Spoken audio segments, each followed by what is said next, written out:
اسرائیل Palestine کے خلاف نہیں ہے، اس کی دشمنی پاکستان سے نہیں ہے، اس کی دشمنی ایران یا سعودی عربیہ سے نہیں ہے، اس کی دشمنی اسلام سے ہے۔ وہ چاہتے ہیں کہ ان لوگوں سے کسی نہ کسی طریقے سے امید کو ختم کر دیا جائے، ان کو نا امید بنا دیا جائے، ان کی ہوپ کو بریک کر دیا جائے۔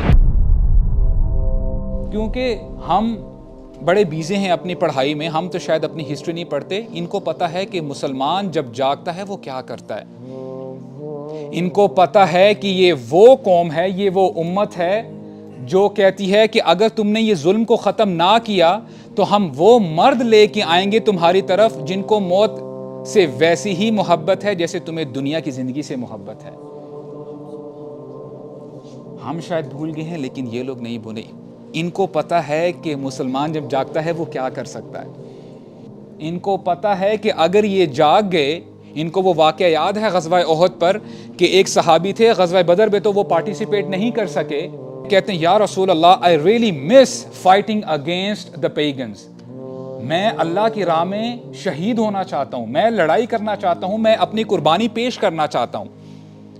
یا رسول اللہ اگر مجھے ایک موقع مل جائے تو آپ دیکھیے گا کہ میں کیا کرتا ہوں۔ اللہ تعالیٰ نے موقع دے دیا، غزوہ احد آ گئی اور یہ ابھی کھجور کھا رہے تھے۔ سعد بن معاذ ان کے ساتھ ہیں، کہتے ہیں سعد تمہیں پتہ ہے مجھے احد کی طرف سے جنت کی خوشبو آ رہی ہے۔ انہوں نے کھجوروں کو ویسے ہی وہاں پہ چھوڑا اور وہاں پہ گئے اور اپنی جان کا نذرانہ پیش کر دیا۔ اسلام کبھی بھی کمزور نہیں تھا، اسلام واز نیور ویک۔ لا الہ الا اللہ محمد رسول اللہ کبھی بھی کمزور نہیں ہو سکتا۔ اس سے پاورفل سٹیٹمنٹ نہ تھی، نہ ہے، نہ ہوگی۔ ہم عموماً جب 13 سال مکی پیریڈ کی بات کرتے ہیں، مکن ایرا، عموماً ہم سمجھتے ہیں کہ وہاں پہ مسلمان بڑے کمزور تھے، اسلام بڑا ویک تھا۔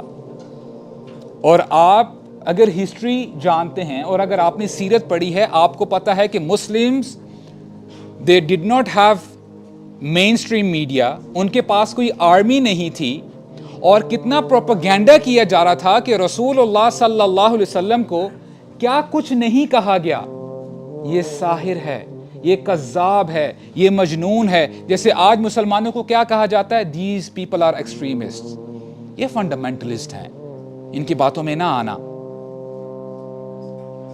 لیکن ہوا کیا، بلکہ ابو لہب جو کہ اپنا رشتہ دار ہے وہ پیچھے پیچھے جاتا تھا۔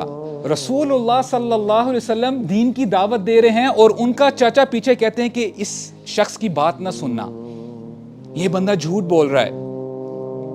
چونکہ مین سٹریم میڈیا ان کے ہاتھ میں تھا، انہوں نے جو ناچنے والیاں تھیں، جو ڈانسرز تھی، ان کی بھی ارینجمنٹ کی۔ رسول اللہ صلی اللہ علیہ وسلم ایک جگہ کھڑے ہو کے جب دین کی دعوت دے رہے ہیں، یہاں سے انہوں نے ڈانسرز کو بلایا کہ تاکہ لوگوں کو ڈائیورٹ کیا جائے۔ تو یہ ڈائیورژن کوئی نئی بات نہیں ہے، مسلمانوں کو سلانے کے لیے کوئی ابھی سے اسٹریٹجیز نہیں بنائی جا رہی۔ نوجوانوں کو سلانے کے لیے بہت عرصے سے اسٹریٹجیز بنائی جا رہی ہیں، اور یہ جو سوشل میڈیا ایپس ہیں جس میں آپ گھنٹے گھنٹے، انفارچونیٹلی بندہ ریلائز بھی نہیں کرتا کتنا ٹائم ضائع کر دیتا ہے۔ اور جب آپ ایک ایپ سے اک جاتے ہو، آپ تھک جاتے ہو کہ ٹھیک ہے جی something new should come، if Facebook was not sufficient, was not enough، تو پھر وہ انسٹاگرام آپ کے سامنے رکھ دیتے ہیں۔ اگر اس سے دل بھر جائے تو سنیپ چیٹ بھی اویلیبل ہے۔ if that is not enough، پھر ٹک ٹاک پر بھی آپ جو ہے اپنا ٹائم گزار سکتے ہو۔ And I'm telling you for the very fact، یہ لوگ یہاں تک نہیں رکیں گے، یہ آپ کو سلانے کے لیے اور بہت کچھ کریں گے۔